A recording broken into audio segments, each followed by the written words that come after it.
All right. Welcome, everybody. Standard what's greeting. Insert here. What's happening? Welcome to Tech Audio Chat. Or Thursday. It's just Thursday. This is the Thursday, another Thursday evening. Just another manic Thursday. Well, yeah, and as we discussed earlier off stream, Thursday's almost over. So in fact, it's Friday for some people. So yeah, it's been great talking about the days of the week. Friday somewhere. Hope you've enjoyed the stream. Have a great week, everyone. Thanks for joining, everyone. Out of all days, I think Thursday is my favorite. I mean it's definitely one of the days I like just because we do this. It's a strong day. Yeah. I'm gonna have to stick with Saturday. Yeah. You're holding out. I need more. Yeah, welcome, folks. This is the Tech Audio Chat, where we chat about tech audio. Surprise. Yeah, we all work in the game industry. Wild. I'm Dan Reynolds. I use the word work very loosely, right? Yeah. Well, we all play very hard. Some days I play too hard. Let's just it's crunchy play. Yeah. Yep. Welcome. I'm Dan Reynolds. I'm working at a game company. Been working in games for almost 21 years. 21 years. My career is almost old enough to buy alcohol in the country that I live in. Joined by Max Hayes, who maybe you've heard of before. He's incredibly famous. Very famous. Because he made the Quartz. Mm-hmm. Under Dan's tutelage. I also work at a game company with Dan. Actually, yesterday was my 7-year anniversary. Ooh, sabbatical time. It is sabbatical time. Yeah. Yes. Hashtag day off. Yeah. For those who aren't aware, Epic Games has a company policy. You can take a 4-week sabbatical on your 7th year of employment. That'll preach. Well, there was like 8 audio programmers hired in 2019. I was like the second of like this. So this be the last year if we all do it. Take the sabbaticals at the same time. You just can't take them consecutively. You have one extra day a week for 7 weeks. Put a little buffer in there. That's not a terrible idea, actually. Would you do a month off, or would you do like no Fridays for a year? That's a good question. I'd go 2 weeks off. No, I'd go 3 weeks off. How many you get? 4 weeks. Okay. Standard U.S. month. I'd go two to 3 weeks, maybe a 3-weeker, and then I'd do like a Friday for like 2 months or whatever. All right. And you could learn to count in your time off. Well, I don't need to because I'm an audio guy. That's right. Speaking of audio, I got coders that do that for me. We're also joined by Brian Michael Fuller. What is a Boolean? Yep. Joined by Brian Michael Fuller, who is also in game industry. Been in there for a few years. Working at probabilistically monsters. Most likely monsters. Most likely. Probably monsters. Oh, we got a sweet one coming out for you guys too. I think that's great because for a long time I was like probably gonna release a game. It's a long time. Boy, when ours comes out, it's gonna be sweet. Yeah. And we're also joined by Charles Skewered Matthews. That's how Sir Charles. I'm gonna call him Sir Charles from here on out. I'm into it. No objections. But I think I'm the baby of the crowd here. I'm very new to the gaming industry. I've only officially I just hit the 6-month mark. Cool. Wow. As a technical audio designer. That's awesome. But doing weird stuff with sound for much, much longer than that. Yeah. And I realized a little while ago that I'd spent the entire year last year composing with meta sounds exclusively. That's wild. So that's done something. That's done To your something. brain. Irreparable damage. Yeah. New I've been trying to write sequences, piano rolls, and it just doesn't feel right anymore. Wow. Yeah. You're like, where are my trigger repeats? Where's my spline? Oh my gosh. We've got folks in the chat. Stephen Lawless, Pilar, all the way from South America. Lawlessness. Yeah. Without law. Just yesterday, I fixed a precision issue with trigger repeats that Patrick Hart called. Finally. Oh wait. I didn't know that because he's using trigger like meta sounds started with quartz and quartz stuff. So and the trigger repeats were drifting. Over how much time? Like 20, 30 seconds. Didn't take that long. What? Yeah. Drift by how much over 20, 30 seconds? 2 frames. That sounds like a feature. Yeah. That's called You're the talking about flam. swing, right? Like that's Yeah. That's that's the flam you get if you bring it into your DAW. It was like your classic round down to ghost notes for free. integer. Yeah. So was it drifting every time it triggered, or was it just drifting over time no matter how many times it triggered? Yes. Oh, wow. It basically just because of the way it calculated the math, it was like rounding down. You say, do it, I have this BPM, trigger this often, and it would figure out how many samples that was, but it was stored as an integer, so it would round down. So it was basically rounding?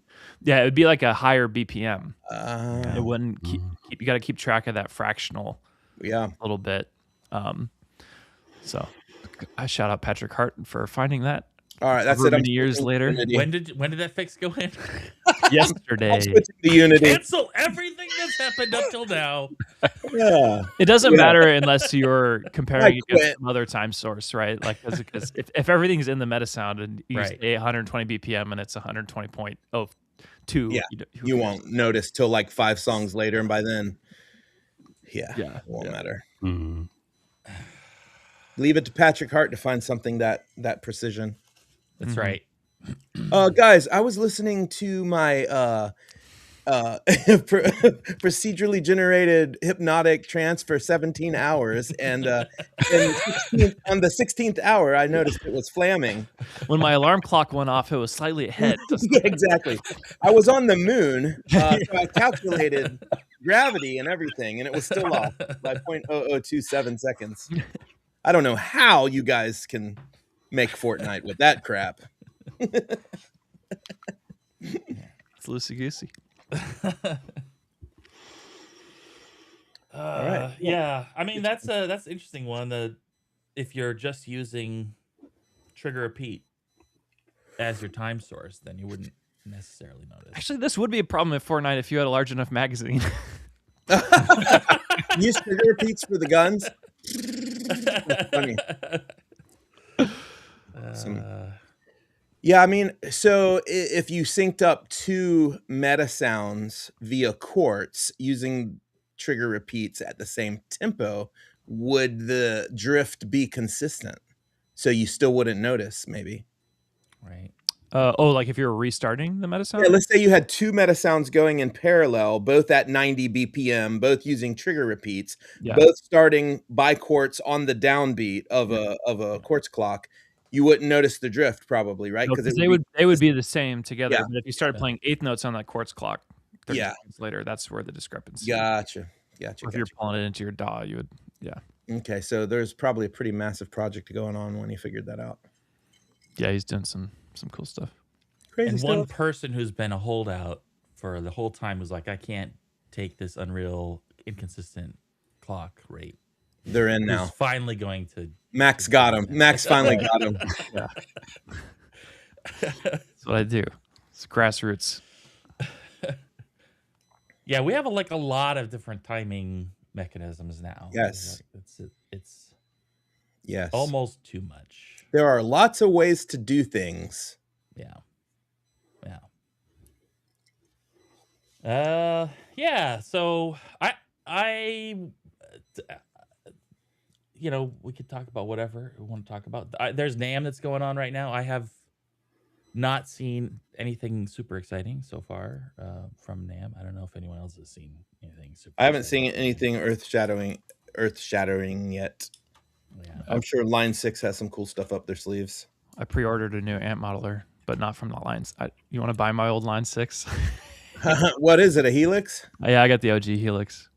The floor? The floor Helix? Yeah. Oh, interesting. I know a guy that might want one. Yeah, let me know. I'll hit you up. I'm a pretty. I love the Helix Live. I love using the Helix Live. I have a Fractal for my studio. I haven't used the amp in, gosh, I can't even remember how many years. Once I turned 40, I was like, screw amps. I'm retired. Yeah, these are too heavy. I'm rewiring my board right now, but I'm all on quad Cortex. Oh yeah, Cortex is good. Quad Cortex is rocking. So is the new modeler you're getting a quad Cortex? Yeah, it's the Mini. I don't know if you Ah, but it's like yep. it does all the same stuff, but it's like almost just the screen and some things. Yeah, And I already got everything all smaller and smaller. MIDI controlled out, so I don't want the buttons on the unit. Yeah. Nice. Gearheads, man. Well, we're talking about synths. That's close enough, right? Gear, any sort of gear. Absolutely, yeah. Gear is. Who doesn't love gear? Max, you take that on stage with you? Is that the Yeah. idea, or is it? Yeah, that's my live rig. Into my JC40. It basically lives in the effects loop of the JC40, which is a nice, clean pedal platform. So I feel like I've brought in 2 detours already. That's fine. Yeah, I mean, is the what was the model? What was it called? The modeler is a quad Cortex. The quad Cortex. Yeah, Which is great. It's I've used them. I've pretty much used all the modelers. I don't know if you have, Max, but I've used the Kemper, the Helix, quad Cortex, the Fractal FM3. I've used the UAD pedal. I've used them all. Oh yeah. And they're getting so good now. But I'll tell you what, I got this thing on Sweetwater the other day on sale. It was like Sans Amp. So like Sans Amp have these like little character series. They're just basically like DIs with amp simulators and a combination of like a classic stomp box. This one is this one's like a Marshall and like a fuzz box or something. Right. And these things are ridiculous sounding. That's sound amazing. That's what I want to rip off. I'll probably Velcro the little quad Cortex and I'll just like bring it on my desk or whatever to move around. Yeah, it's crazy. I might even capture my actual amp because I'm not doing the amp sim. I'm just using like effect stuff. Yeah. Capture that so I can just take it with me when I'm making my patches and stuff for headphones. You could capture that IR and use it in Unreal. Yeah, that's true. Seriously. But no, I've only really done the Helix and the quad Cortex. And the Helix I used live. I have the I have their stereo amp, like big speaker cabinet thing, which is cool because it has like cabinet IRs, but it's like a full range, full response. Whenever I see it in writing, I can't not hear like for real speaker. It's an alpha talk. But cranking it to gig volume, it's kind of boomy. It's great for at home, but I was kind of not impressed at stage volume. So I started playing with. I have like an old JC 55, Roland Jazz Chorus 55, that they don't make anymore. That I bought off of my like history teacher in high school, and I never. You had a way cooler history teacher than I did. That guy was up to some stuff, dude. This is like, yeah, he was awesome. I'm pretty sure he would do shrooms before class, but he told me this amp for like $100, and I was always playing distorted, and I was like, this thing sounds terrible, but whatever. And then I was looking it up the other day, and everyone's like, this amp is great. I was like, what? And it was like, except for the distortion, like it's great clean. So I tried it clean, and I was jamming on it for like a couple of weeks at home. I was like, this thing sounds awesome. It was like one speaker's out, it needs a bunch of work. I'm like, what's the new version of this? I'm just gonna go get it. So I went and grabbed this JC40. Nice. I've been digging it. But does it have the wattage for the venue that you play in, or? This does, yeah. It's a 40 watt amp. It'll get loud. Like at home, I'm playing it on 1 or 2. It gets plenty a lot, and like the gigs. I mean, I'm still mic'd and stuff. I don't have to fill the room. I just have to hear myself on stage. But yeah, my Line 6 cab was just kind of boomy at that volume. It's been a long time since I've played around with amp sims, but one of the things that I found frustrating when doing, because I like the brainwork stuff, I really like the sound of it, but I always struggled with input latency and like actually like monitoring playback through the amp sim. Yeah, I always struggle with that, and I'm sort of curious what, because like the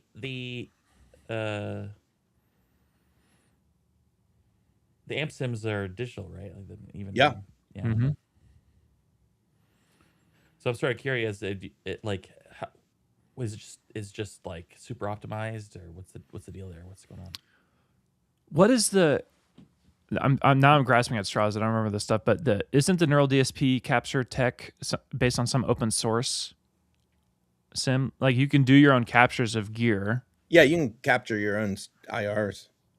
Yeah, and more than IRs. I mean, you can do that with Helix too. You can do it. You can capture your own. Helix, you can load IRs, but the neural DSP secret sauce, you can capture. It profiles nonlinear components. So it's like a little ML thing you can build. Does it just take like a long time to profile? Yeah. It has a specific input for it, like a combo jack that it runs all kinds of chirps and test tones and noise bursts and stuff through it and builds a profile. And I want to say it's either based on or similar to an open source like kind of nonlinear profiler like that. And I'm not totally sure how it works under the hood. But it's pretty cool. So it's still not like you can't capture your Marshall full stack and like change the knobs, but you can set everything the way you want to set it, and it should respond playing through it the way it does.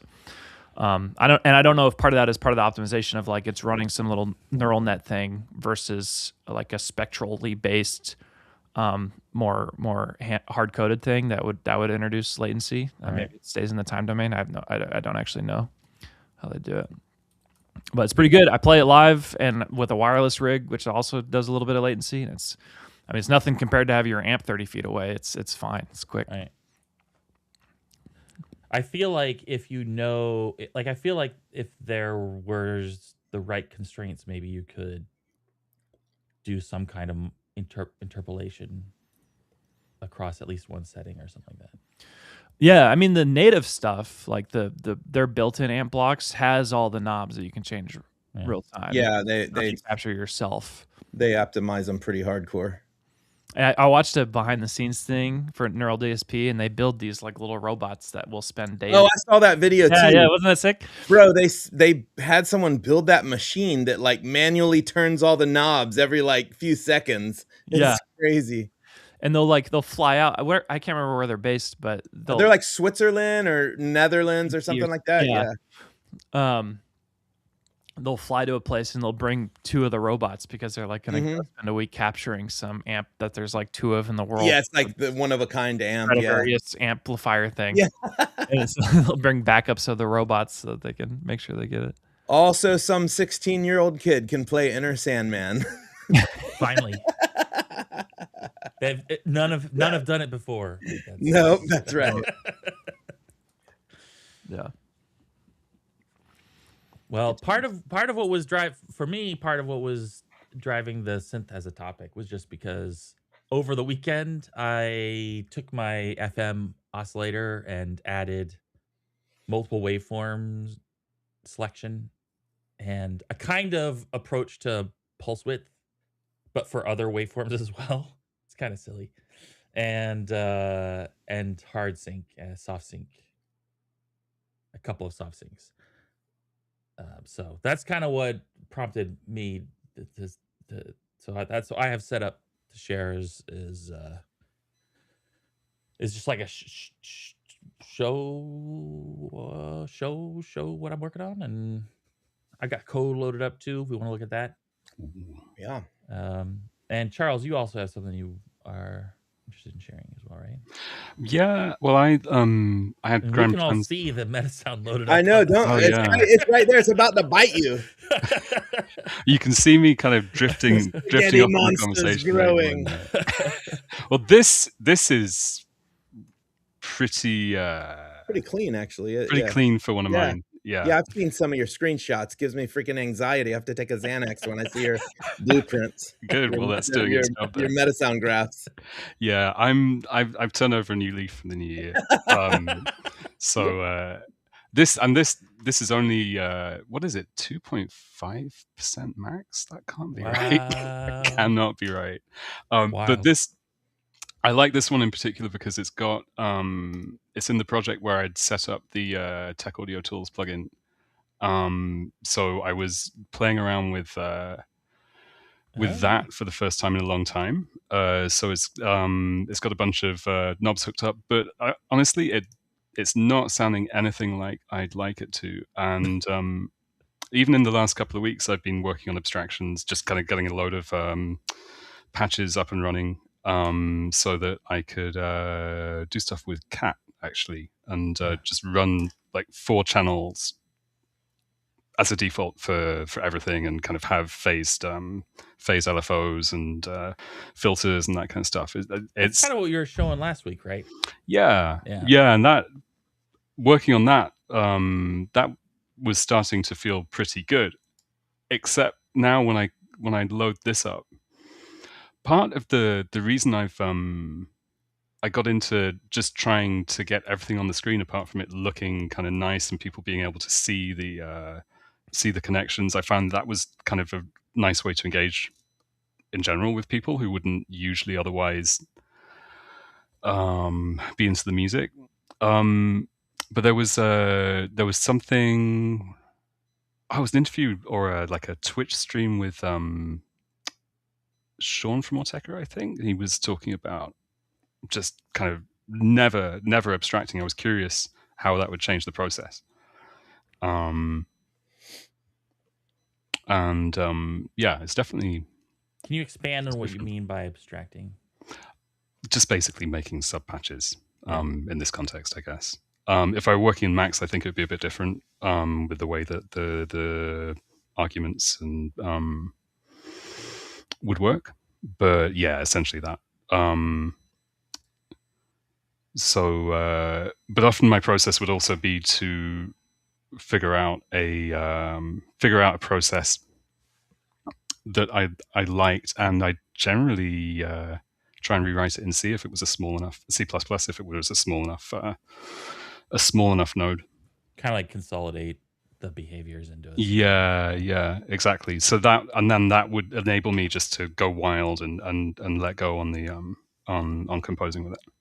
I think that's a tough one. I understand, like, even with my little silly jam here, I it's the same kind of thing where it's like I've set stuff up, I've set patches up because I want to like reuse, right? But then invariably I want to expand what it means, and then there is that bit of resistance where I'm like, oh, now I have to decide to like not use the patch, make a new patch, or expand the patch. Like this whole just becomes sort of like an impediment to like the creative flow. Yeah, I wouldn't have said that in the past. But I think I like the act of patching was just fine. It felt good. You could listen to an audiobook while it's going, that kind of thing, whatever. But yeah, it felt a lot more direct just to have it all on there. And if it really, really mattered as a building block, then great, do it. Yeah. Move it out. And inevitably, I think that there are a few tweaks maybe that would be needed to not want to get into the building blocks and change them up. It's kind of like what we were talking about. There is a kind of, you want to optimize whatever you're building, you want to optimize, but there is a sort of like, if you put optimization too early, or you prioritize it too early, Paint it yourself just in sort a of corner. disrupts Yeah. the design and creation process. This is such a programmer conversation. Literally everything that has been said. When to abstract, premature optimization is the root of all evil. Yeah. It is though. That's it. That is, man. That's it's hard to commit to from when you get into more creative things.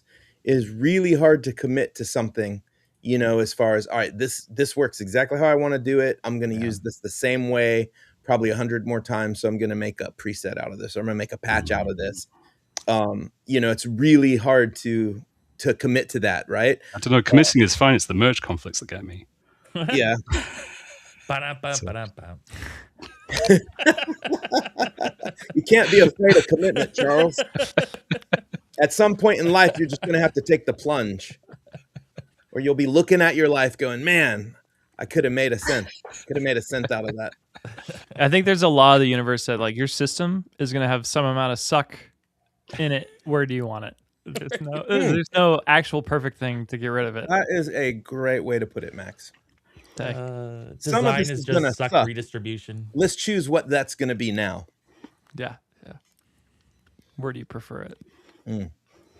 So a question too is, you know, we're talking about synths. We're talking about synthesizing things, and the scope of this conversation, specifically Unreal Engine, meta sound, stuff like that.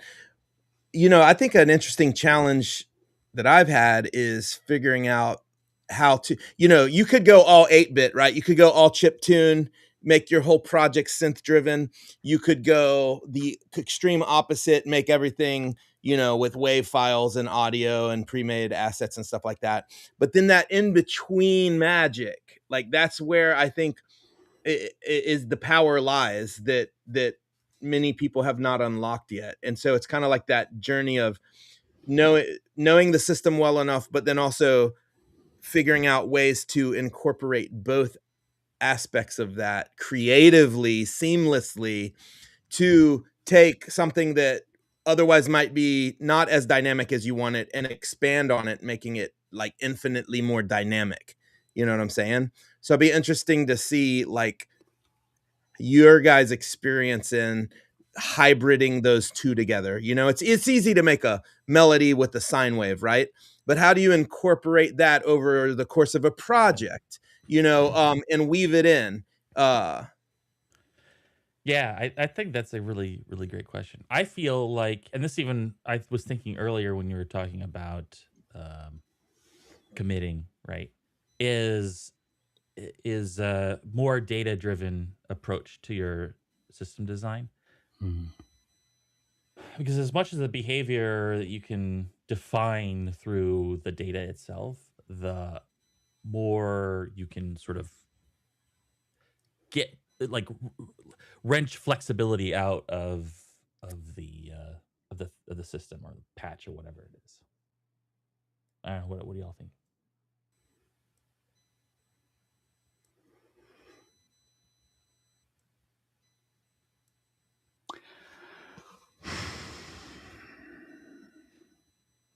Feels more like work. I don't know. It's hard to do with Netflix on, says Charles. Well, I'm hoping that. I mean, I've been meaning to get into this this preset thing for a while, and I'm hoping that's going to change the way that I'd approach it for sure. But like writing to, the other thing is on my side, I'm not. The stuff that I'm doing in Meta Sounds, I don't typically use the live input. I just try and get it going kind of by itself. What do you mean live input? Well, no like game syncs or anything like that. Just like a kind of bespoke environment. Lots of not interacting, but kind of oscillators and any kind of movement coming from automated stuff, but not sequenced necessarily. Compositionally, you've been approaching your compositions where the function of automation of movement and change and whatever happens inside of the system that you've built, right? No external like controls, perhaps real-time controls. So like what I mean by data driven is like, let's say you have a patch, right? And the patch does some function. And then later on you're like, oh, I wish I could change this somehow. With a data driven approach, you could have inputs to the patch that would alter its behavior. Right? Yeah. And then that would allow some flexibility in how you reuse that patch. Mm-hmm. But it is a sort of philosophy or a frame of mind that you have to have when you're building the patch out. Or it can be something that, is just part of the development process where you're adding stuff to it. The things are emerging as you're working and reusing and all that sort of stuff. And also it becomes a compositional question as well, because, for example, a project that I'm working on right now, I'm writing music for, and I'm trying to figure out ways to incorporate, okay, in this piece of the game, you could play this for an hour. You could be right here for an hour, right? And so I've got my composition, I've got the melody, it's great, it's recorded, it's beautiful instrumentation, but how can I weave into this maybe a synth melody that's procedurally generated that can take the place of a guitar part or something, so that while you're in this place doing this thing, you are now getting this randomized but musical, non-repetitive but familiar sense of cacophony, if you will, of the synth thing that's now kind of intertwined into this these stems that you have seamlessly, right? So and you kind of go, okay, well, what's happening here data wise could not be done in the studio, right? You can't do that live. It has to happen over time by numbers and math and calculation.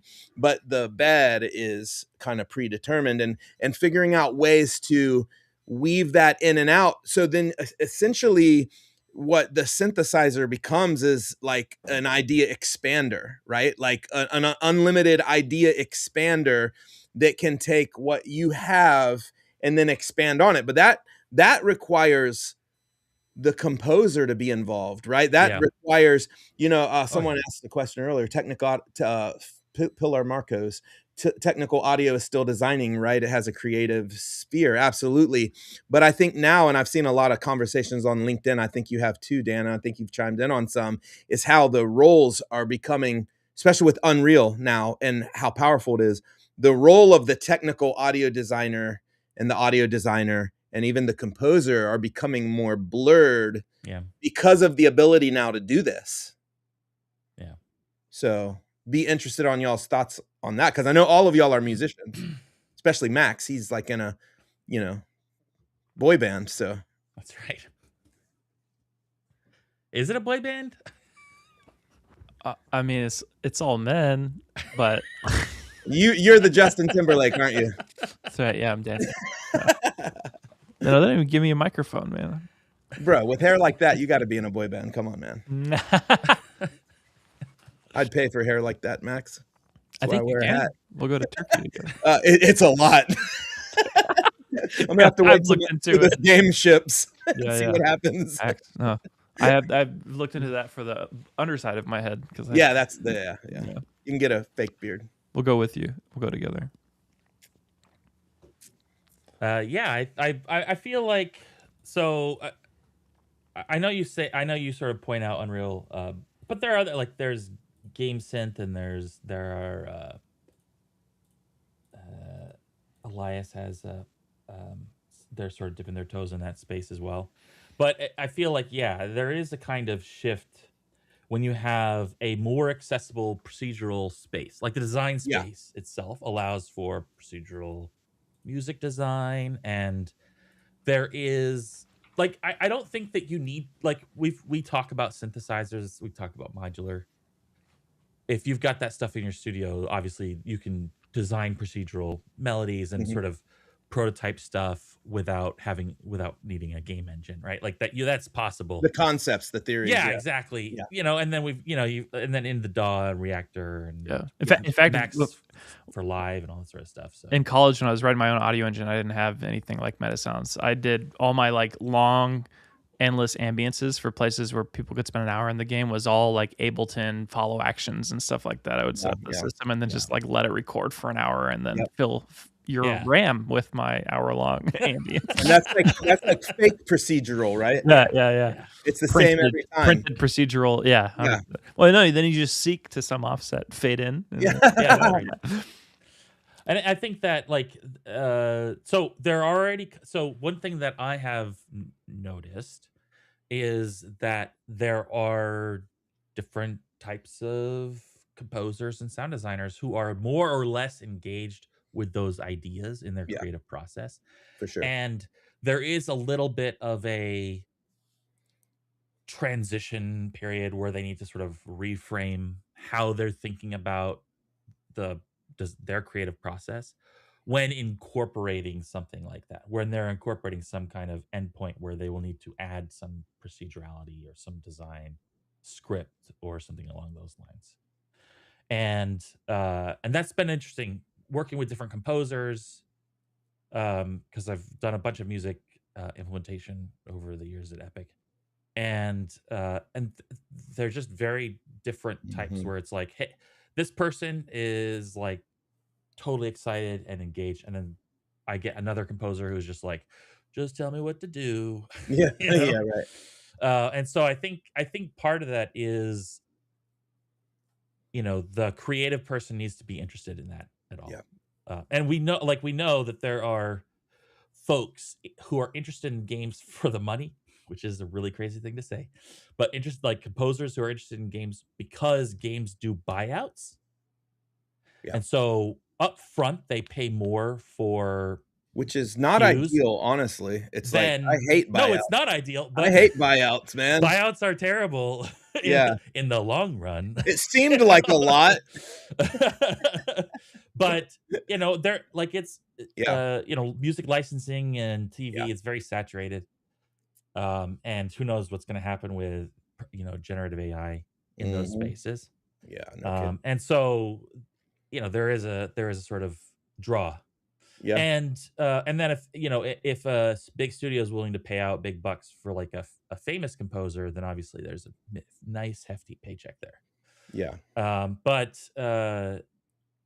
So in other words, there are definitely people who are interested in games, not because they're interested in changing or altering their creative process, but because there's a different aspect to the Well, I mean, I think anybody who is trying to get a job right now, I think of all the kids in college that are talking about, how do I get into game audio? How do I get a job as a composer?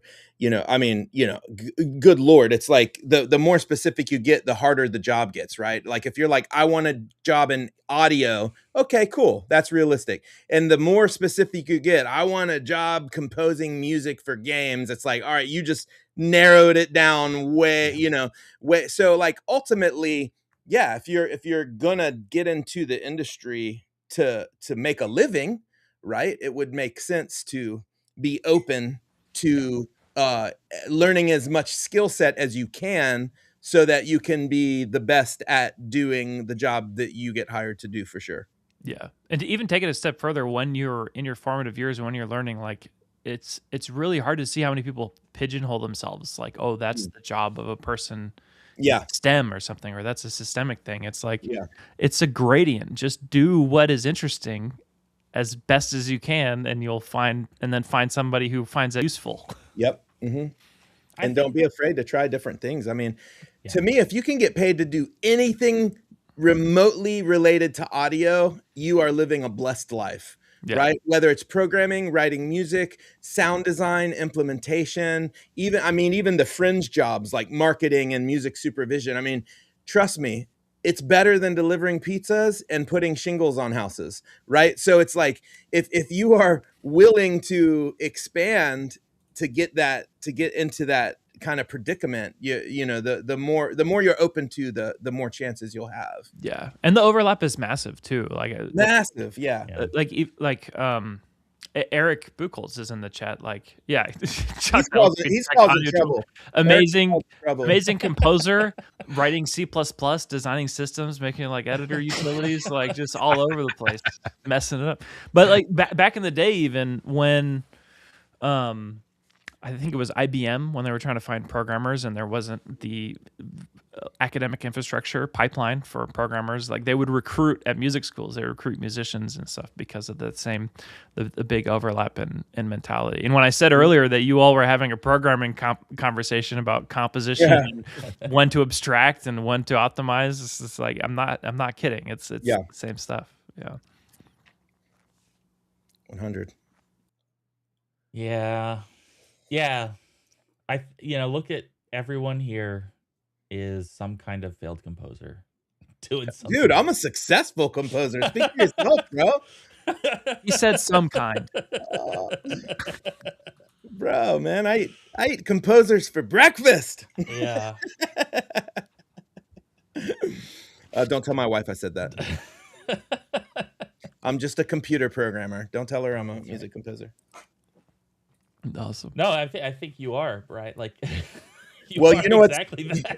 Hey, so here's the deal. So like when I was doing like just music full time, like writing music for television, and people would ask me what I did, it felt so weird saying, yeah, I write music for television. Oh, what, and all that stuff.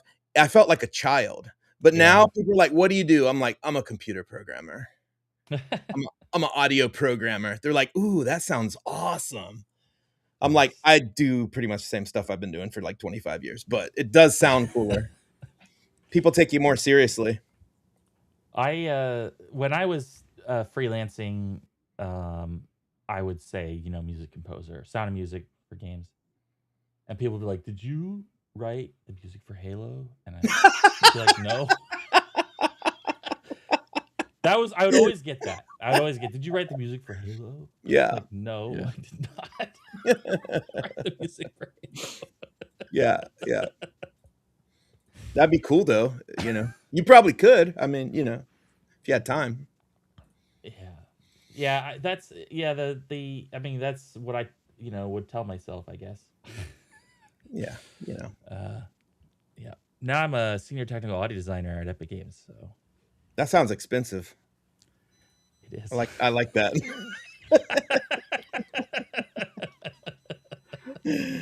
Last time I was on here, I can't remember the bloke's name that we're hanging out with, but he was a principal tech audio, and you're like, that's what I'm looking for. That's what I'm principal.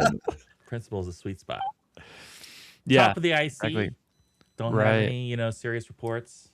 It's pretty sweet. That's James Nixon. James Nixon, now employed. James. At Arrival. He got it? Let's go. He's working Let's at go, Arrival now. Good for Arrival, him. formerly known as Formosa Interactive. Oh, really? I don't know. Yeah. They changed their name. Mm. I don't know why.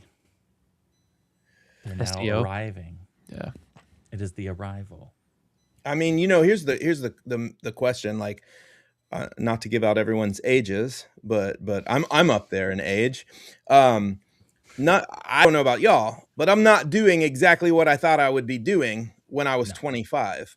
But I walked through a lot of doors that opened in the process, doing different things, different skill sets, and sometimes you take that you walk into that door that's not exactly what you thought you would be doing, but then you learn and you grow and you advance and you take those skills and then you exponentially multiply those skills and then you level up right to the next thing. And then you get into this and you get into that. And then you maybe get a degree or you hang out with some mentors and you keep leveling up. And then the next thing you know, you're the senior audio designer at Epic Games, right? That wasn't the first door you walked through. Right. And so that's why I tell people all the time, like, be open-minded, right? Like, learn as much as you can. And when a door opens, go through it. It's not going to be perfect, especially if you're 20. Like, if you're 23 and you're mad because you don't have your dream job, get in line. No, 100%. Like, I left high school. I was like, I want to play guitar, be a studio musician, touring musician. I was like, oh, I want to be a music producer and like behind the soundboard. Like that's the person who knows what's going on.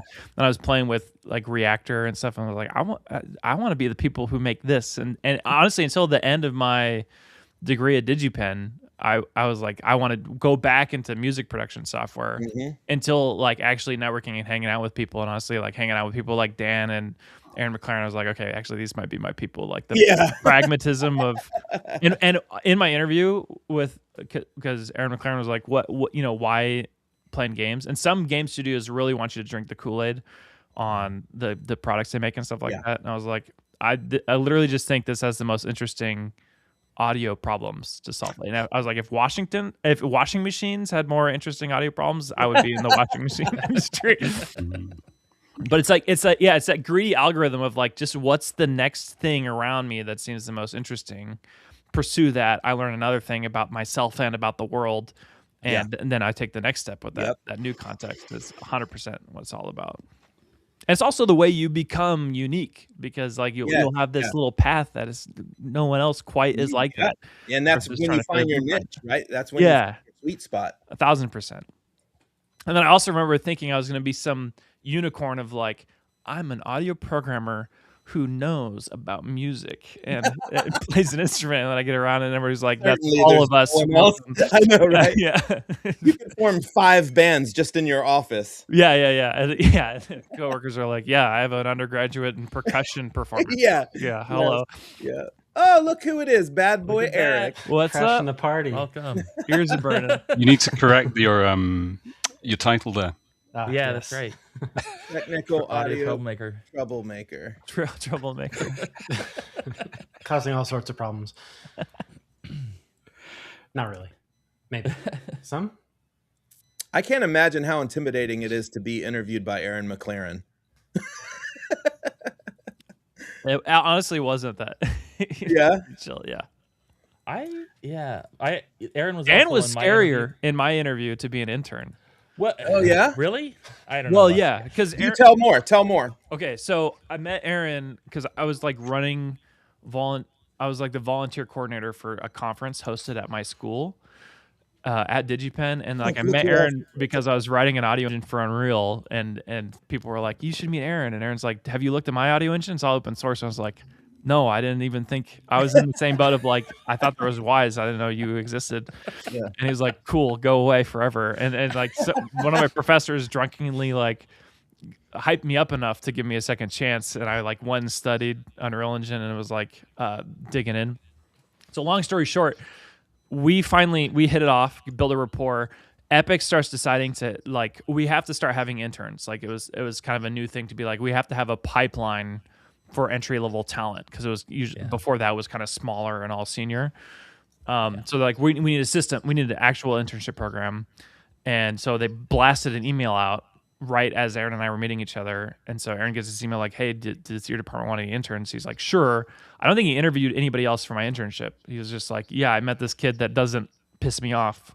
I'll see if he's interested." The bar was low. Yeah. So I'm all nervous. I'm like studied up. I go to my internship interview and Aaron's like, "Want to see the kitchen?" And he starts like introducing me to people. He's like, "This is our new intern if he's interested." And we go and sit down in an interview room and Dan's like, "Well, I came prepared to grill." Right. Where were you October 7th? Yeah. So it's like Dan had the questions. Dan was. Oh my gosh, I bet he did. Well, at the time, because we were kind of, as Max said, I think earlier, was like we just didn't have like very early on we didn't have a lot of audio programmers, and part of the challenge that we were running into was that across the industry, especially 10 years ago, the ubiquity of Wise and middleware in general was such that audio programming was almost relegated to the maintenance of middleware. And it didn't actually, like, you don't need to be an audio, like, you don't need to be an audio domain expert to maintain a Wise integration. Like, you don't need to do that. Like, Audio Connect's done a lot of really great work to make that pretty easy. Yeah. Right. And so, and it's a legit skill set to do that and to work Yeah. around a black box and get sound designers and people what they need to do. But it's a different thing. it's a different thing. I've interviewed people for audio programming jobs at Epic that are like, one of my, well, actually, I won't give my question, but one of the answers was like, and then you're in the rendering land where Wise starts, and they're like, and that's a black box. It's like, dude, we're like, you're applying to a black box factory. But Don't look inside the black box. Yeah, no, I mean it's just ones and zeros, man. Nothing to be afraid of. The the talent that we would get, a lot of the folks who would apply from inside the game industry were like, I've always been interested in audio. Like there wasn't really an understanding of this space. And a lot of our early, a lot of the folks that we hired early on were actually not from games, because it was just harder to find folks with like DSP background or, that sort of stuff. So, that was one of the,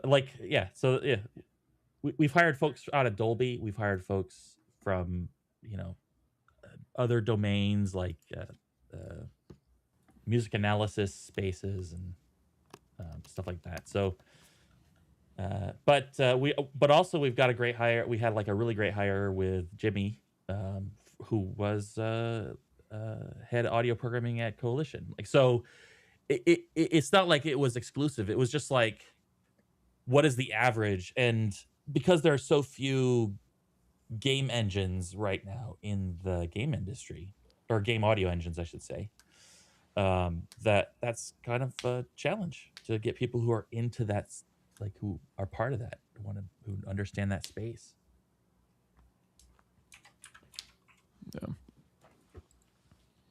Yeah, Adriano, start programming. Just start learning programming. Eric, how did you learn? Because programming is kind of recent for you, right? Going on 3 years now, which is crazy. But my advice would be to find something that motivates you to want to do it. Like, just follow your interest and let that take you where it goes. Otherwise, you probably are going to have a hard time sticking with it, unless you're like really disciplined, or maybe you're taking a course or something like that. But as far as like self-motivation goes, I just pick something that I want to achieve and just figure out how to break it into smaller tasks, I guess, and just take it one step at a time. Yeah, I think if you like, it seems obvious, but being interested in the thing you want to learn about is really, really important. Like, that helps. Yeah. It helps to be a curious person, to have that sort of personality. Yeah. But because that can drive you in a lot of interesting directions. But if you have a specific, like, I am interested in how games work, like that, just having that interest would, drive you to learn a lot more about how games work. So I always tell people JUCE is sick if you're interested in the C++ side of things, and there's a lot of good tutorials, and it's just a clean code base. But that's JUCE. JUCE, yeah. I'll put links to it in the description. I had zero audio programming. I had zero programming background 3.5 years ago when I first started using the Unreal Engine. And so I think that if you are a musician, an artist, like Adriano was asking in the chat, it's so easy. Unreal Engine makes it so easy to learn the basics with blueprinting and stuff. And then the more you get into blueprinting, the more you start dabbling in code. It's like a gateway, right? It's like, and so it's just like, you just got to get in there and not be afraid of it, and go in there and start breaking things, making things. There's so much content on YouTube. You could build an entire open world fantasy RPG just on binging YouTube videos. But it is all about hands-on, man. Connecting those nodes, breaking things, figuring out why stuff doesn't work. Yeah. I will say one nice thing about code is that you can copy and paste it. Yes. So like, what I did a lot when I was learning was I would just find something in Unreal that was pretty similar to what I wanted to do, and I would just copy it, reverse engineer it, and like figure out how to like put my own custom logic and like swap it out, and I still do that when I'm learning new stuff. Like, I just find examples of what I'm trying to do that already exist, and then I just modify it to for my own purposes. Yeah, 100%. And if you're trying to do low level stuff or stuff outside of Unreal, JUCE is good. And writing, I always tell people write a sampler, like a MIDI controlled sampler, because that is basically what a game audio engine is. It's events coming from somewhere. Yep. And you have to turn that into sounds that are playing and actively managed. And there's tons of tutorials and stuff like on that. For starting out on audio, though, the web audio API is really, really nice and accessible. It's kind of Node-based, but JavaScript-based. That would be a nice. That could be a nice one to play with. Oh, cool. I like Brian's suggestion about making a game. Just like make a crappy game by yourself, because there's there's a ton of tutorials around that stuff, and it gets you into different disciplines too, which is nice. Yes. But I don't know. It's good, like, conceptual work too, besides having lots of good programming practice. You're kind of on the quiet side, Patrick, just so you know, the maybe a little more gain on your microphone. You're good. No, I that's actually one of the pieces of advice I give a lot when folks are interested in game audio, in particular. I usually advise, there's like a canonical list of like starter games, you know, like Snake and Pong and Oregon Trail, Brick Buster. Like, yeah, Oregon Trail. There's a list of starter games for like people who are interested in game development, and I think it's really a great exercise because those games are small. They're sort of bite sized. You learn the breadth of the game loop, the pipeline, like the start to finish. Where do the different parts of the program happen? You know, how do parameters work? How do we incorporate art and sound, etc.? And so it's, you know, there are like a set of canonical projects that you can take on, and I have done those. Like, that's like, you know, I'm a little different. I started programming in high school, which was the late 90s. Amen, brother. But yeah, like my first game. I mean, I think I started BASIC. My first game was just like a, you know, classic, really terrible mud. Like, it's, you know, 2 rooms, 3 rooms, something like that. You know, very little interaction. And then I moved on. I think by the time I ended high school, I had made like a little tile-based adventure game. I'd made like a Brick Buster clone. So I think those are really, really great to just sort of put under your. Adriano says he's at the crossover point between Blueprint and Metasounds, or Blueprint and Metasounds to C++. So one thing about Blueprint is that all it is, it's all those nodes and everything you're seeing in Blueprint is written in C++, and then it has some like decorator stuff on it that our Unreal header tool processes. So a good exercise would be, if you learn some C++, take a Blueprint that you've made and nativize it, which is something we literally do, because like people will make things in Blueprint, it's not performant enough, so we got to write it in C++. It's 1-to-1. So go look at, like, if you Blueprint function, that's a C++ function somewhere, and start to make those connections. You can nativize your own C++ code, write your own Blueprint functions, even if they're super simple or reinventing the wheel. Like, if that's the point you're at, that's a good crossover, because all it is C++ under the hood with some like it's called property markup. It's macros and stuff that expose things and declare things for Blueprint land. I think I started with Unreal because Unreal code is a little bit different. It's got its own flavor of C++. Yes. And I think for me, one of the tutorials I took was like a Rama tutorial on building your own Blueprint function library. Like, that was, to me, that was the connectivity, the sort of the ligament between blueprints and C++. And it was once you do something like that, it's super empowering. You just like, oh, I can do anything I want now, you know? I'm going to redesign the audio engine. That's right.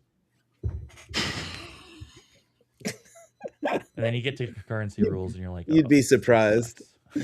I love watching the forum. People just starting out using Unreal, and they're like, I'm trying to redesign how Quartz works. I'm like, it works. I would just move on. No, make your own terrible one. That's how I started. Maybe it'll stay in time though. That's how I got my job, making a bad version of what Epic was already done. And look at you now. Look at me now. Now I get paid to make a bad version of stuff that we need. Hey, baby. That's really the dream right there. Got to make a bad version before you can, revamp it. Yeah. So I heard Johnny Doobs says, I heard multiplayer games are tough on the coding side. I've always wondered how complicated multiplayer becomes on the audio side. It's kind of downstream, I feel like, from the rest of the game. Like you're on the audio side, you're still responding to events to make some sort of sonic presentation. But there's some, Unreal, like everything else, makes it pretty accessible. Replication and a lot of the weird, like server versus client stuff is abstracted away for you. But you could do, like, I have a lot of friends who are game designers who've just done like what's it called? What's a Coursera, or like Coursera? Yeah, like an online course on multiplayer games. Yeah. Just go dig into that and then figure out how to add audio to it. Like that's one of the things, especially in Unreal, but also like the whole philosophy we're talking about of like, don't be pigeonholed, is like, just go learn about the thing and then learn about how to add your discipline to it and how they overlap. Like, not everything has to be an audio specific question, and network replication is definitely one of those things. That's also something that I have observed over the years. A lot of folks who are trying to break into audio for games has a very specific, narrow view on audio, on how they frame and their questions and their interrogation of the systems. In other words, they will pass over tutorials because they're not specific to audio. But a lot of times, the audio part of the tutorial is just like one little detail change at the end of the tutorial, right? Like if you view a tutorial of like activating a light in Unreal or something like that, right? And turning it on and off, that'd be the same as turning on and off a sound up till the very end, where it's like doing the light bit or the sound bit. Yeah, because a lot of technical audio design, a lot of audio design in the game space is generic. It is a lot, like a lot of what I do is only audio domain specific at like one part of the equation. Yep. But if you're coming from Wise and that's your language, it's like, okay, I have a random playback container. Where's the random playback container in Unreal? It's like, well, okay, there's arrays and how to pick a random element from an array, and then that element turns out to be sound. Yeah, sound waves. Yeah, exactly. All right. The other good thing too is, if you do start, for people who aren't into programming and they want to get into programming, if you do start using Blueprint specifically in Unreal, you start to notice the things that you see in code that before your practical use of them are kind of abstract thoughts, like booleans, floats, integers, and things like that. If you just take a C++ course like I did when I first started, it was extremely overwhelming. It was like one of the hardest things I ever did. Yeah. But after playing with Blueprints for a year and a half, going back to C++, I was like, oh yeah, I know what an array is. I've been populating them in metasounds, for the last year. A boolean, a float, of all these things, a for loop, a do once, all this stuff. And you've seen how it works. Yeah. And so now you're just writing it down, and then it's like the light bulb clicks on.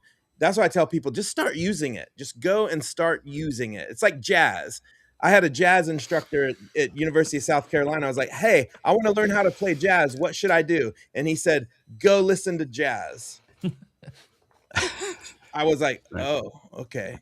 He's like, jazz isn't something you do. Jazz is like who you are, right? And so it's like, it just go listen to jazz music. And the more you listen to jazz music, the more you'll start to feel jazz and you'll start to play jazz. And then you'll learn the motor skills, right, to play the riffs. But now it'll sound like jazz because you've been listening to jazz for 4 years. Yeah. So it's the same with the like computer stuff, right?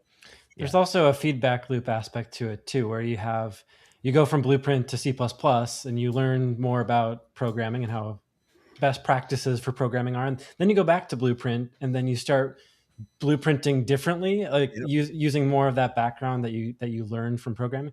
And I've gone through cycles of that, like with Slate and UMG, like with widgets and stuff, like noticing just the similarities across, like from the editor to the code and stuff. So it's really helpful, I think, for people just getting started to use the editor, blueprints and stuff as like a visual assist or like visual aid in helping you learn. Yeah, and I think you do that loop enough, and then you start realizing, oh, this is where I'm frustrated in blueprints because I can do this so easily in code, or vice versa. And then you start to figure out, like, okay, like what are the things that are like kind of how to separate Blueprint and C++ a bit, and like use them both to their advantages rather than like one or the other. Yep. And then you start thinking about your customer. Right? Customer's always right, Dan. Which is a lot of what Eric has to do. Is thinking about the user. And that doesn't happen until after all the other thinking has happened. Yeah. No.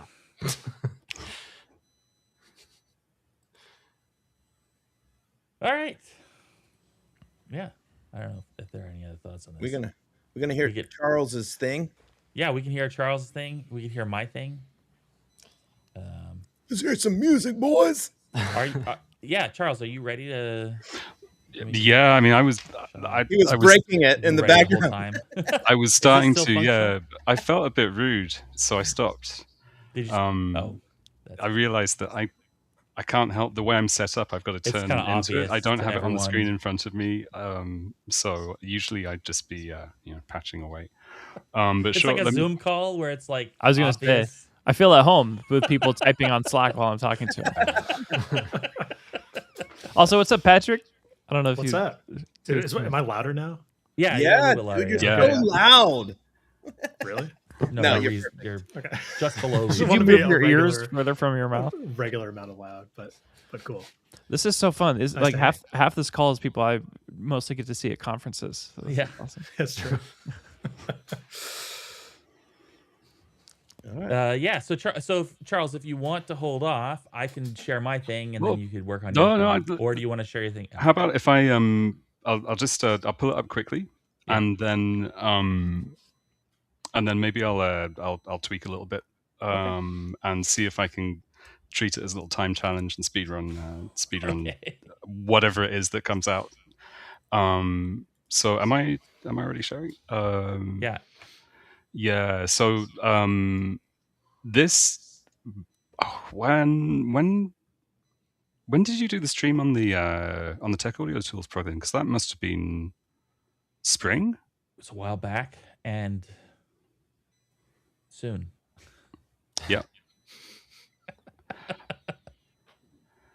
Yeah, that would have been around 5.6 release, probably. Yeah, I think 5.6 had just come out because I was really excited about the delay, the audio rate input delay, because it didn't glide on the timing input. So, hey, oh yeah, that's sounding great.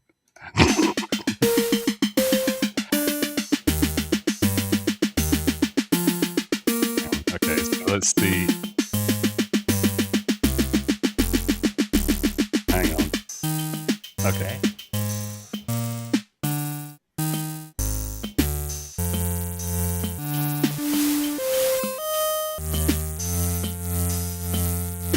So the idea is not to tweak it live, but I wanted to get into more of that kind of, I guess it's the kind of not exactly data-driven approach, but something where I could have some parameters and compose but expecting several pieces to come out of it.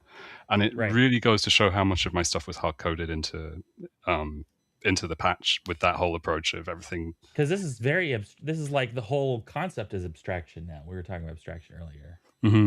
I guess. But it just, whoa, okay. So which version is this? This is the newer version. It's got is that the year 2026? So that's yeah. I just so this is the one I duplicated out. I think that was the original one.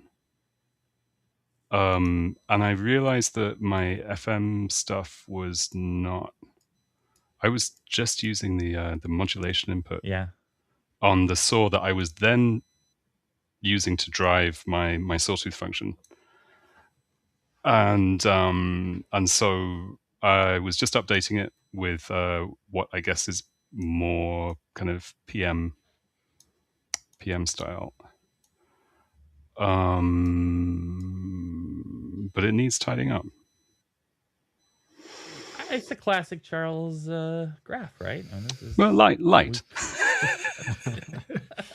What is it? 2.5%. That's just. I need to get some more. I don't know what. Some more nodes in there. So wave players in there. That'll get that. Yeah. But that's it for now. If I'll leave it there, and then I'll try and I'll see what I can do with it. All right. Then I will bring mine up. Just turn my sound off and not share the. Oh, that's a good idea. The link to the back. And then we'll have to see. Do we have slapback? Is the feedback on the share for me? You'll hear it. Testing 1 2. Doesn't sound like it. Cool. Okay, yeah. So here's a jam. Here, let me turn it down for the benefit of people with ears. It's a procedural jam.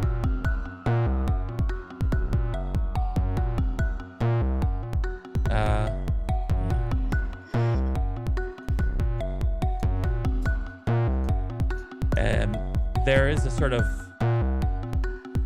element that comes in that's kind of like takes a long time to come in and weave in and out. If I start it over, we'll get a slightly different groove. This is what we were talking about, like the abstraction. How much does variation? Like how much variation do you get from the system that you design, and how much of that is part of the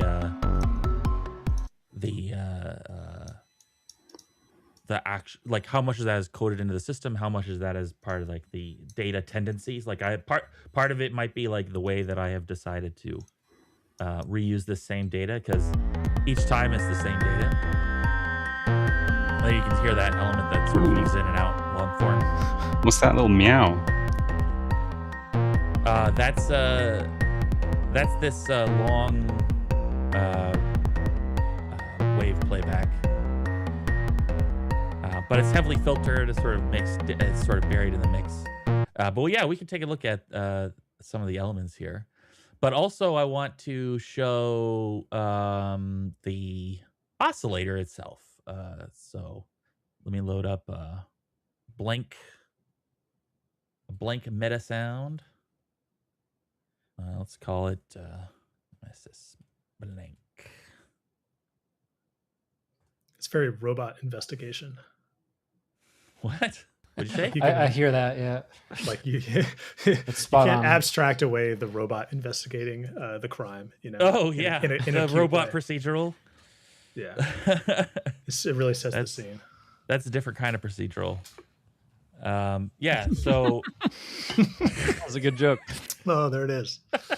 Well done.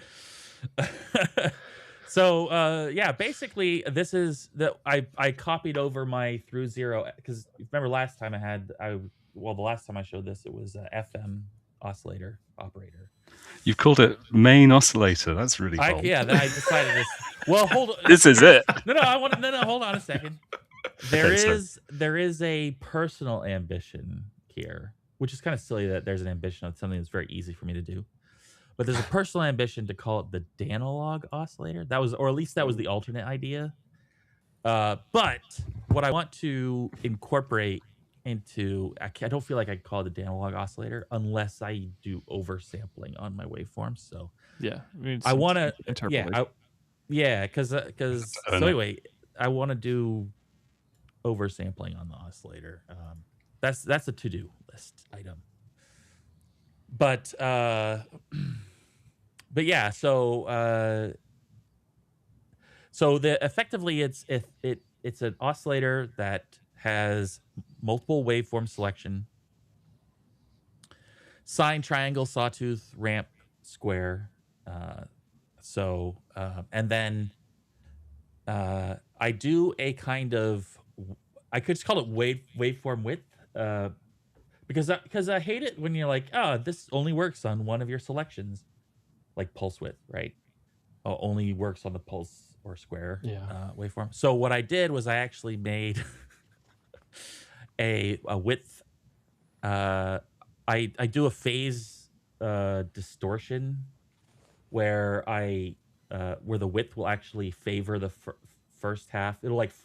It'll stretch out the first half and shrink the second half, or it'll stretch out the second half and shrink the first half. Like a kink? Is that what I don't know if you're making a joke or if that's a thing. Oh, that's. I mean, is there any reason it couldn't be both? But certainly, coming from like PD or is Max, that what they call it? I know that as a kink. I have a kink in my collection.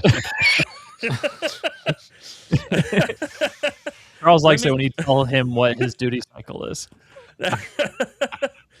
Let me show you. We'll see what we can see with the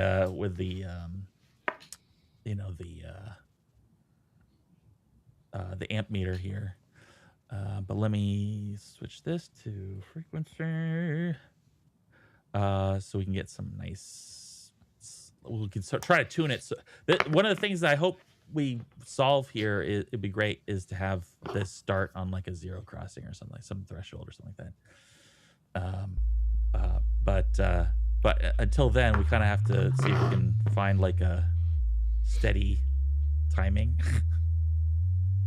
There we go, something like that. So, and actually, instead of doing the source, let me do a.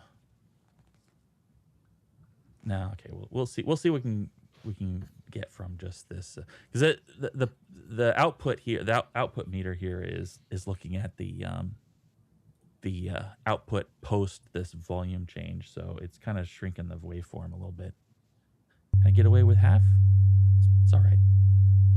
So yeah, so you can see the sine wave, and if I get. And I don't let it go to zero because then it's just like rectified or whatever. I don't know. It just sort of seemed to mess things up when I didn't like it when it went to zero. So I just let it go to zero. And I did this for each of the waveforms. So that ends up. So I also did like my own. I did my own triangle waveform that does kind of a tan H shape up and inverted down. But yeah, you get like a saw or ramp based on the distribution on the triangle wave, which is kind of cool. Let me make this an input so I can change it. Well, so sawtooth and ramp are, they basically sound the same. That's a little hot, man, compared to your vocal. Was it a little hot? Okay. That one. Stop yelling at us, Dan. All the harmonics. Yeah, you can kind of see it sort of pinches it. And then obviously the square wave. I should probably just call this pulse wave. I also gave the square wave a little bit of a curve because I didn't want it to sound too digital. I was like looking at pictures. I just sort of eyeballed it on Desmos. I was like looking at pictures of analog waveform, captures, and they're just like they're slightly curved. So I just sort of like imposed it in there. But what's interesting is if you compare it to some of the nerdier waveforms that we have stock, these tend to be a little bit noisier, which is kind of fun. And then the frequency mod. Not this. Let's do it like float to audio. I'll just make this an input, and we'll go back to sine wave. And actually let's do.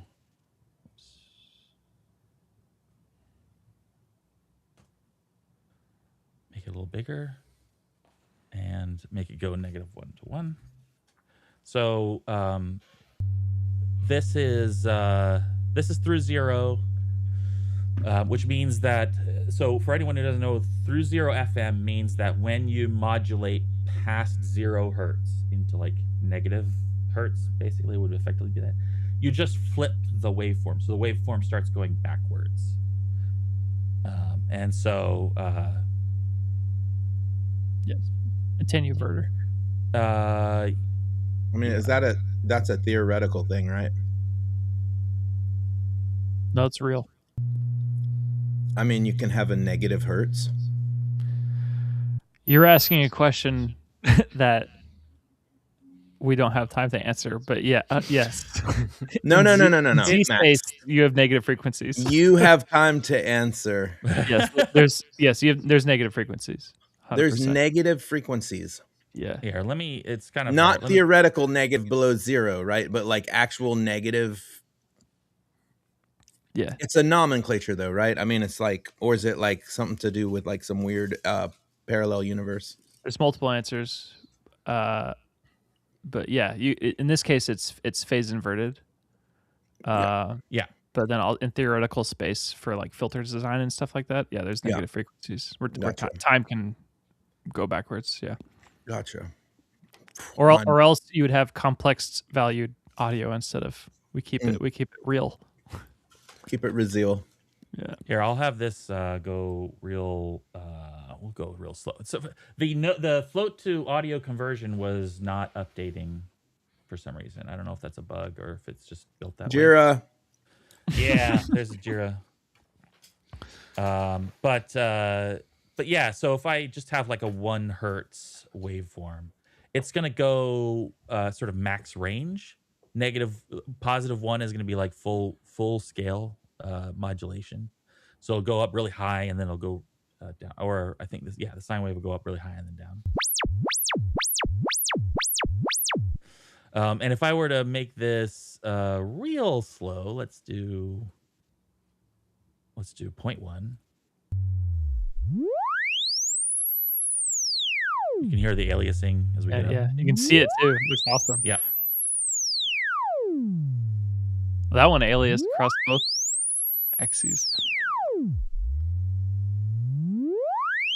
Yeah, it's when it goes into the negative range, it will start reversing the phase. So why does every other one go and then alias across the No, it just sounds like it. It's going up really slow, and then it's going down really slow. That's the other side that we're hearing. Look, so, the one that I'm seeing now goes like halfway down the frequency range, and then that one folds over across the 0 axis. Every other one folds over across. I'm looking at the spectrogram. That's because it's a 10-second long cycle, and we're hearing every 5 seconds is one of the bumps going up or down past 0. Thank you. And the down past 0 is not going to go as far because our base frequency is 97 hertz. So, for example, if I up this, then our center point is going to be offset from 0, right? There we go. Yeah.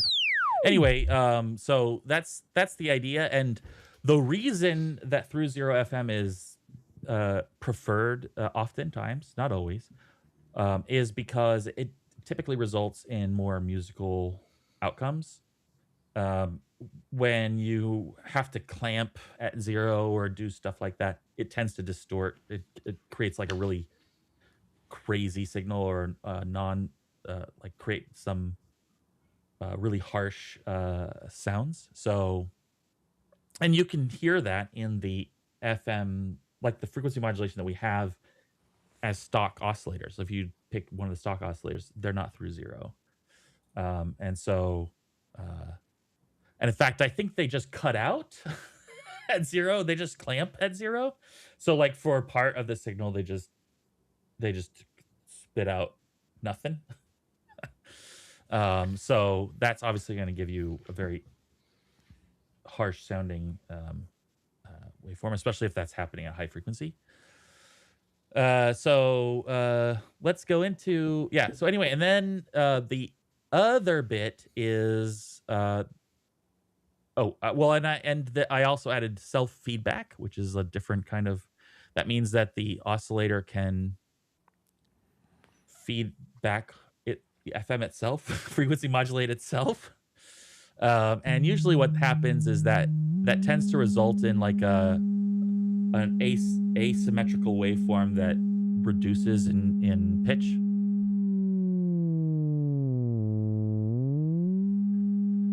But does give you some more interesting sidebands to work with.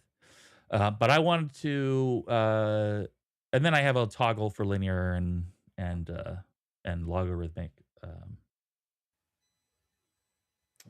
interpretation of the input. So like in other words, the mapping from the frequency modulation input to the frequency, like frequencies, hertz, could be linear or could be logarithmic. By default, it's logarithmic, and that tends to give you a little softer, more pleasing sound. But you can get some really nice harsh stuff with the linear one. And the linear one can also be useful for other use cases, like maybe an envelope generator instead of an oscillator input, stuff like that. Now, what I was interested in last week was adding sync to, we don't have that in the stock oscillators. And it's another way to get interesting waveform effects, to sort of enrich the waveform before it hits like a filter stage or something like that. Do we not have a hard sync trigger input? We have input? a hard sync trigger input, yeah. Which means that you can do hard sync trigger input if you precede it with the like a trigger repeat. Well, or there's another set of nodes on the rising edge. Yeah. So it's a little bit atomic and in the weeds, I guess, to get like your vanilla hard sync, but right. Yeah.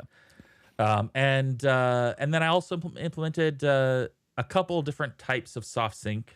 I guess flip sync is one of them, is apparently a subset of soft sync. Soft sync tends to be very, so hard. So this is actually, so I should sort of pull back here. Hard sync. What that means is that when your sync input hits some threshold, some activating threshold, it will reset the waveform phase. So hard sync would be like, let's say I've got a square wave coming in. I'll do a square wave coming in to the sync input, and we'll have them be the same frequency. So let's do that. We'll do this. We'll give us some range here to work with. Let's do 0. We'll give us some range to work with here. And what the square wave will be like I'm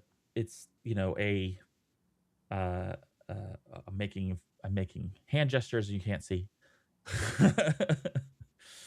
A square wave is going to start, I start at the top of the sort of max. It goes up and then down. I guess I could make a variant that goes down and then up, but my square wave starts at the top. Its phase starts at the top, and then 50% of its, and then it goes down 50% of the thing. Anyway, and so what happens is I have some threshold, sync threshold, which is defined here.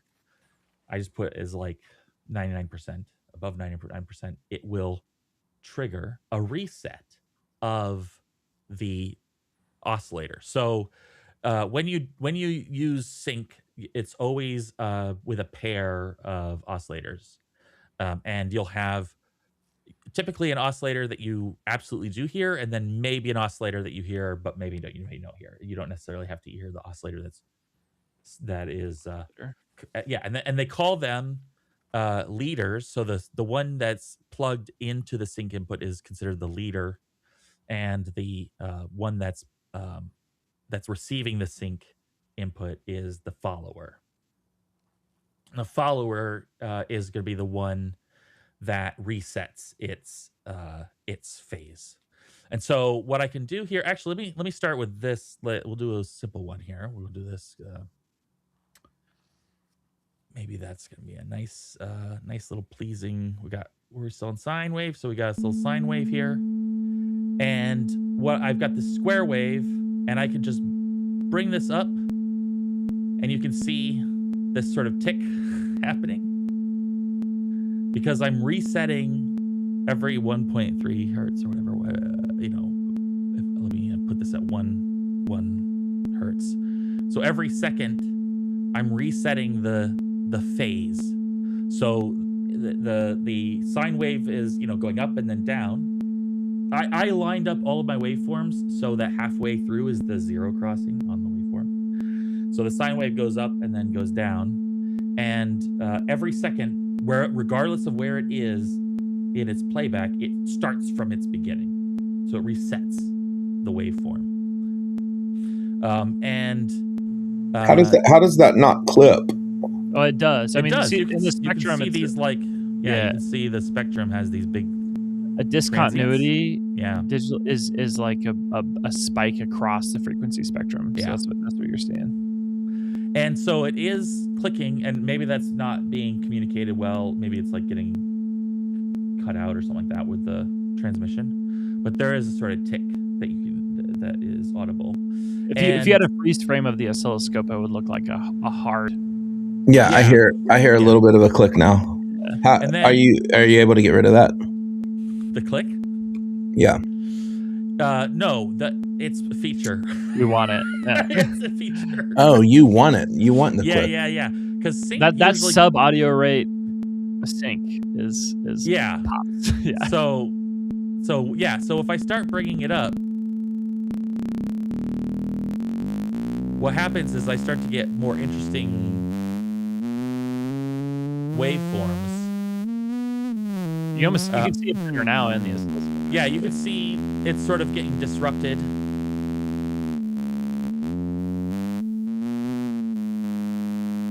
And it's like Brian, it's like you're making a wave. Like if you had a triangle wave, it's like you're making your own new waveform that's like a triangle and a half, and then hard reset. Yeah, I see what you're doing now. So you're gonna pitch it up. And you can see when I go over.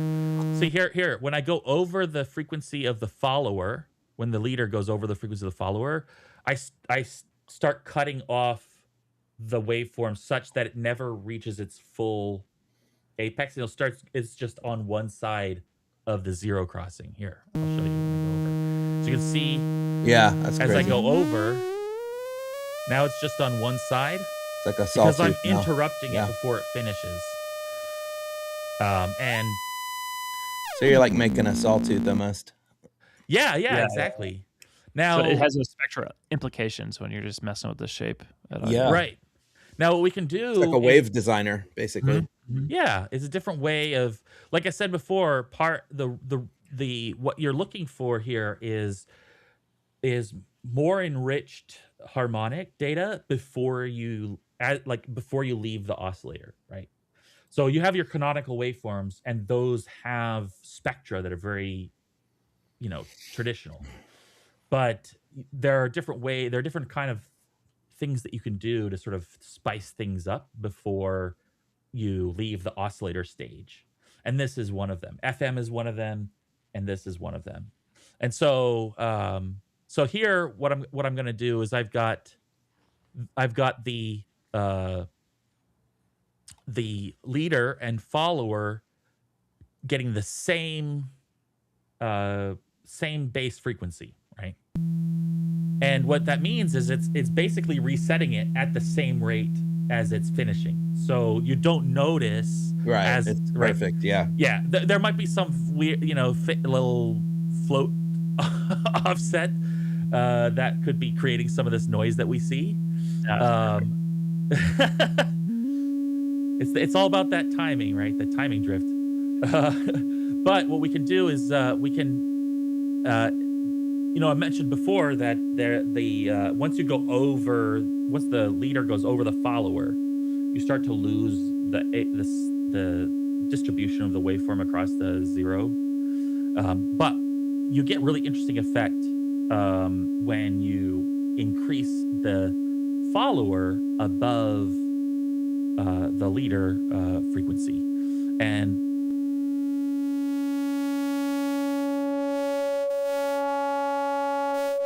let me make it go up a little bit higher here.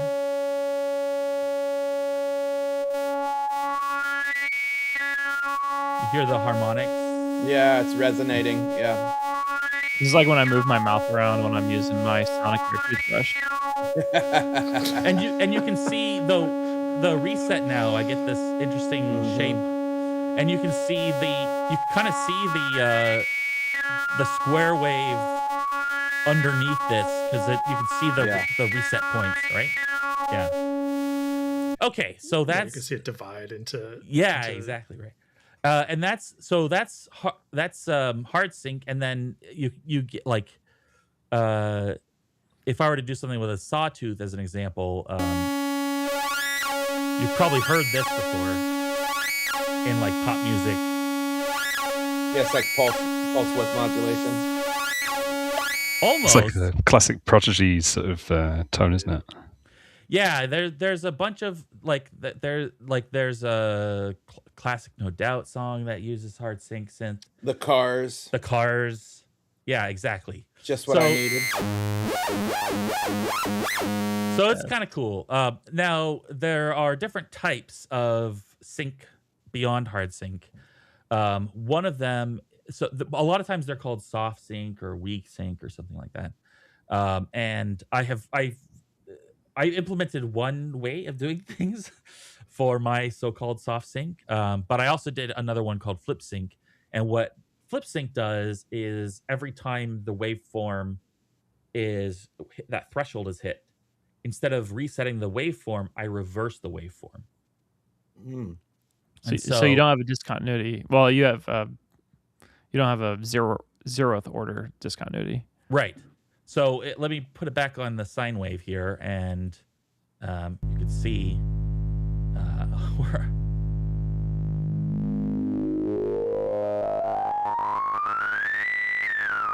The sine wave is very symmetrical, so it's going to be a little bit harder to spot. If I do something like the sawtooth, you can see it actually flipping that's direction. It almost sounds nastier than hard sync. It does. It's kind of cool, right? Very gritty. It's almost like a distortion. Yeah. It depends on your waveform. Yeah, it's almost a fold-over distortion, like the flipping direction thing. Yeah. Oh yeah. And then the soft sync that I implemented, because I've learned there are many different types. Yeah, it basically means not hard sync. Yeah, exactly. The soft sync I implemented was one that was described in the Patch and Tweak book. That's a book I've linked to it in the past. It's a great book about synthesize. It's basically a coffee table style book that is about synthesizers. Like there's history of synthesizers, but there's also spotlights on like synthesists, like cool Kim Bjorn and Chris Meyer. And there are also sometimes just patch breakdowns, which is kind of interesting. And it's also kind of an encyclopedia of like synth topics. That's cool. So it's a really cool book. I'll add it to the chat description again. You later can hear on. Brian looking it up on Amazon. Yeah, I just bought it. Patch and tweak. It's really great. There are also like I was there. There are also 3 different flavors of the book. There's a Moog style one. It's twice as expensive. I think they just have different forwards. Same exact book. It's just twice as much. There's also the Bookla one says dude more. The Boog. There's also a Korg one, so it's Korg Moog, and then there's sort of normal one, non. There's also a Behringer one. It's just a Xerox copy. Yeah.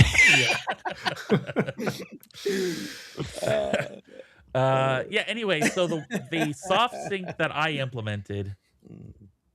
Sorry, I wanted this one to be down here. The soft sync that I implemented is where it'll hold the reset until after a part of the phase. So in other words, you hit the threshold for a hard sync, but you don't synchronize, you don't reset until you hit some after portion of the phase. Is that why there's 2 separate inputs?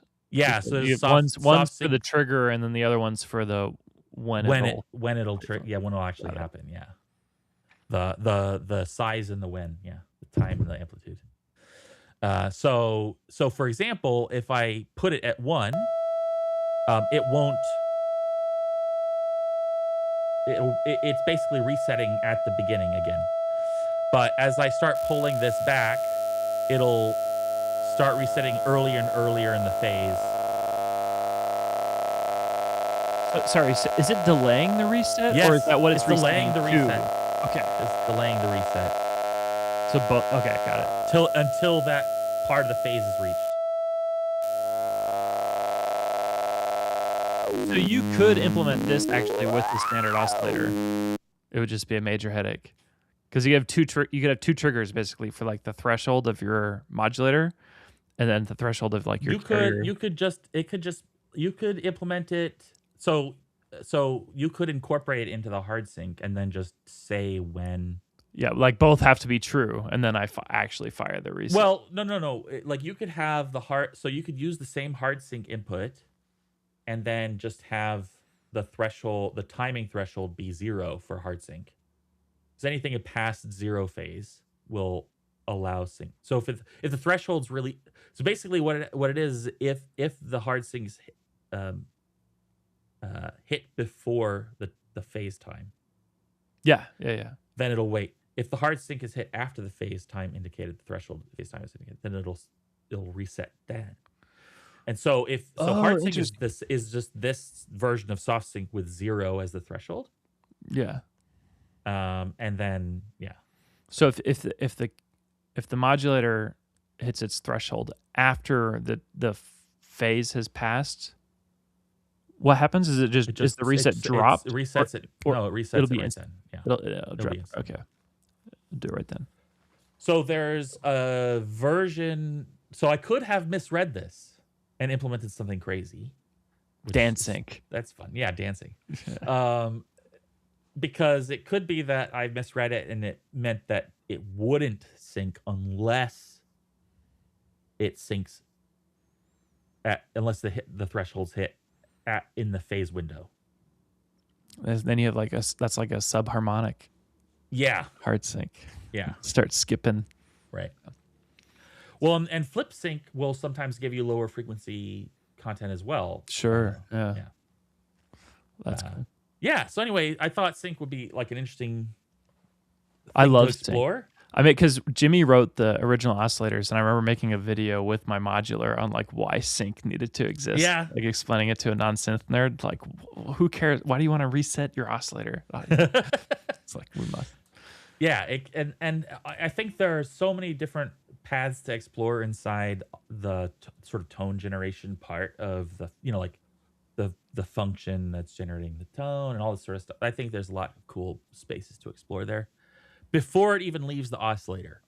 And then, and classic subtractive synthesis is you start with some harmonically rich source material, and then you sculpt away with filters and amplifiers to create the thing that you want to create. And so, yeah. So that's and I guess I can show real quick. That's a little tour of my oscillator so far, my homegrown oscillator so far. Real quick, I gotta run to a dinner date, but I'll have to catch the rest on the VOD. Yeah, but it's fun thanks hanging. for joining, Max. Yeah, of course. See you, Max. Yeah, see you, Max. Sushi place closes at 9, so I have to. Okay. That sounds good. Sushi place closes at 9. Come on. You're in North Carolina. They're probably already closed. Bro, I get sushi at Harris Teeter, so like the grocery store. It's open 24 We're living hours. different lives. Yeah, we are. We are. You're young and on the run. All right. Well, you have a good night, Max. Well, enjoy your 3 a.m. grocery store sushi. I'm gonna have it right now. Who knows where that tuna's? Who knows where that tuna's been? Who knows what it's made of? All right, see you, everybody. Yeah. All right. Yeah, I was just gonna go through some of those little patches. I don't know, but we're really close here at the end, and I want to make sure Charles also has. How do you feel? How you feeling, Charles? Oh, like I bit off more than I could chew there, honestly. Well, here's the thing: is Welcome if you to want gaming audio. If you want, this is something that you could bring back. Like in a later, we can circle back. Any stream, you're welcome to come back and work. Show. We could show incremental. We could be like every week, like the Charles update, if you want. Okay. When we last left Charles. That's right. Yeah. So if you want, we can jump into your thing. Otherwise, I can sort of show some of the patches for my little quirky music. What was it? Procedurals, robot, detective music. I basically just added some more kink to mine. But Nice. Sweet. That's a different kind of slapback. I'd be interested in seeing Charles. You're using the that audio utility. I haven't even cracked that open yet. I'd be interested to see what's the deal with that thing. The Tech Audio Tools. We are planning on a Tech Audio Tools focused stream. I have not even opened it yet. But isn't there? It's in 5.7, right? It's 5.6 and 5.7. 5.6 and 5.7. More stuff in 5.7. Yeah. Oh, it's in 5.6. I'm in 5.6, but I haven't messed with it yet. Yeah, Eric. I don't know if you want to speak to that. Yeah, 5.6 was kind of where we first started like planting a foothold in getting the core stuff in there. 5.7 was a lot more refining and adding stuff. And yeah, we'll soon be publishing some stuff on Fab. So that's what we're alluding to, having a stream about sharing some of the content that we're releasing in that. Yeah, really soon, assuming all things go well. So yeah, Charles, if you want, I've got your thing up. Yeah, maybe if I could just show what I can take these other headphones off now. You're doubling up. Yeah, I've got some bone conduction somewhere as well, so I could have 3. That's great, actually, having bone conduction with a podcast or something, and then the cans over it. Do that every day. That is Apex Audio Designer right there. How many headphones do you wear at once? Only one. Okay. Actually, Dan, you might want to just take me off the screen share just for a moment altogether, because I, in order to get those headphones running. Okay, hang on. I don't want another tombstone emoji. Hang on, let's go. Now, share, but don't share too much. It's an actual screen share. There we go. Okay. Oh yeah, I should have just done the. I think when I, at least on other screen shares, you wouldn't get the contextual menus or something like that. if you just share the application. I can't remember Yeah, why. this is a web app. That's the problem. Yeah. Shall I put it on? I'm ready now. Yeah. Cool. So the outcome of this is that I've got these presets that I've kind of not exactly composed, but let's see. That's one. Oh, hello. Uh-oh. Oh. Uh-oh. Oh, there's a red. Why is there a red thing? Oh, okay. Broken pin. Did you change something? Wait, so I was Just part of the adding work you were some doing? sync stuff. Okay, that's fine. Let's just save that and not care what it sounds like, because that's how we roll, right? Wait, isn't there? Can't you right click? What is that, Eric? You can right click update the node or something. Yeah. Yeah. Update node class. There you go. I've got a sync frequency here. Yeah, come on. Let's put that in as an input. So that will now show up in my presets somewhere. You might have to reopen it, maybe. Okay. So because you need to reconstruct the widget. Oh yeah. Right. This is old. That's the new one. I probably needed to save it as well. That might have helped. So now if I open up the preset, I should have my sync frequency down here. Let's just hear that. Ooh, hello.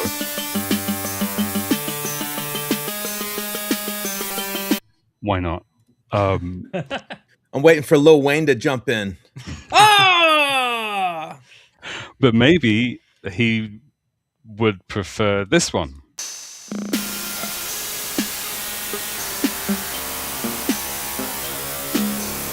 Yeah. Come on.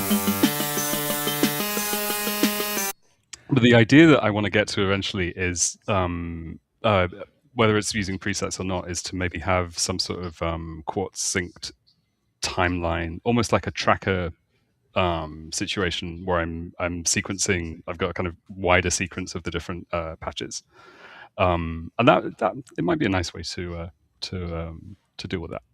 Sounds cool. You're giving Patrick ideas. I see his face lighting up. I have a feeling that's so syncy. Yeah. I don't know. I've been sleeping on sync, I think. Yeah. I gotta, I've never been into the sync, but this is it's cool here. It's some good sync.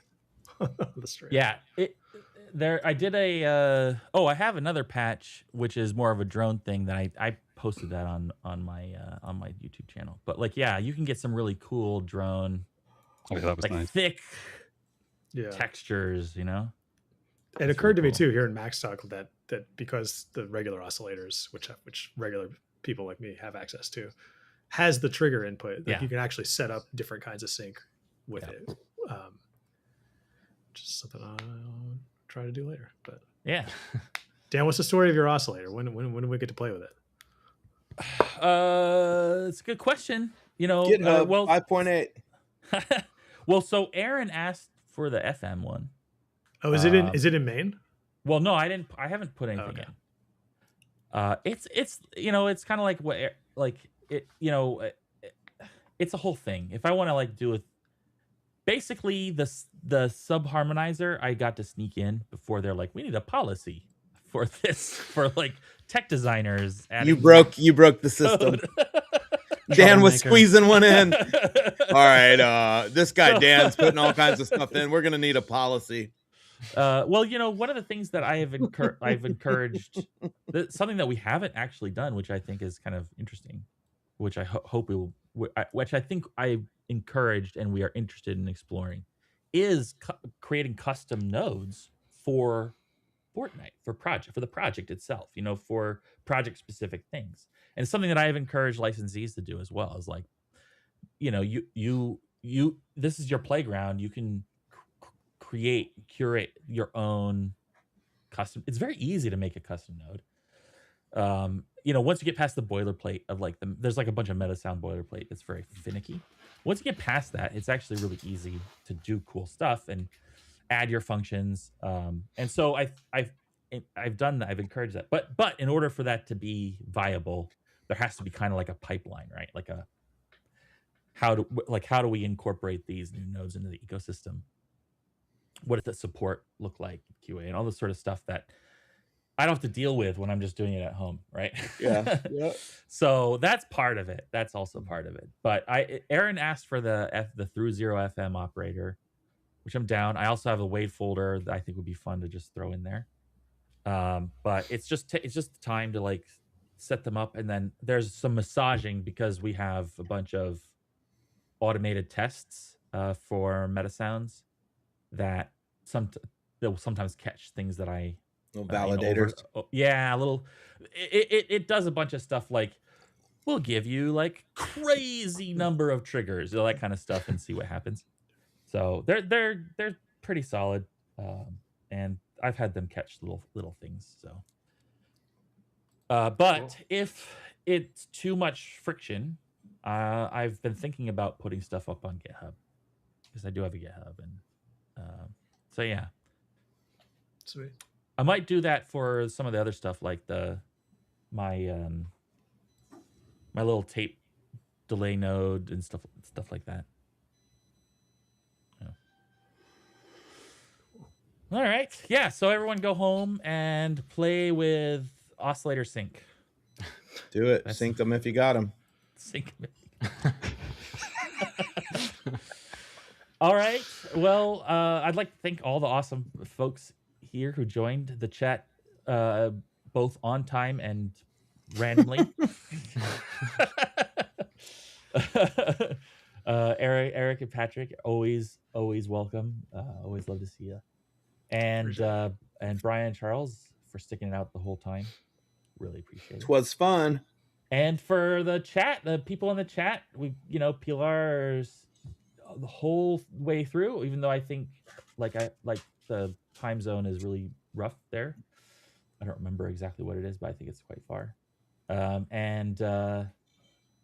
Yeah, I don't know if Stephen Lawless made it all the way through. Stephen, if you're not here anymore, then I don't know what to say. And everyone else who joined in the chat, yeah, it was great. Go home, play with your oscillators. That's not a euphemism. See ya.